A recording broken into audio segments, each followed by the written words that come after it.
আপনাদের সবাইকে শুভেচ্ছা। ক্ষমা চেয়ে নেয়া, কারণ জ্বরের কারণে গত সপ্তাহে আমরা বই কথা বাই সাইফুর নিয়ে আপনাদের সামনে হাজির হতে পারিনি। এই ভাইরাস জ্বরটা অনেকেরই হচ্ছে, সুতরাং সাবধানে থাকবেন।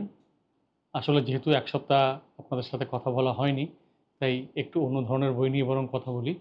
তাতে বৈচিত্র্য যেমন বাড়বে, তেমনি আপনাদের ভালোও লাগবে। তো আজকে যে বইটা নিয়ে কথা বলবো, সেই বইটার নাম 'পারফিউম বটলস'। এই বইটা কেনার একটা গল্প আছে। সে গল্পটা না হয় শনিবার দিন আরও বিস্তারে বলা যাবে। এই বইটা নিয়ে একটু বলি। সেটা হচ্ছে, বইটা লিখেছেন জুডিথ মিলার। জুডিথ মিলার একজন লেখিকা, একজন অ্যান্টিক সংগ্রাহক, এবং তার অসংখ্য সংগ্রহ আছে, যেগুলো দিয়ে তিনি ১০০-র উপরে বই লিখেছেন বিভিন্ন অ্যান্টিক বিষয় নিয়ে। তেমনই একটা বই 'পারফিউম বটলস'। ভীষণই, এটা আসলে পকেট বুক সংস্করণ বলা হয় এই ধরনের বইগুলোকে। মোট ৫টি অধ্যায়ে বিভক্ত এই বইটি, এবং সেখানে অসংখ্য বোতল আছে।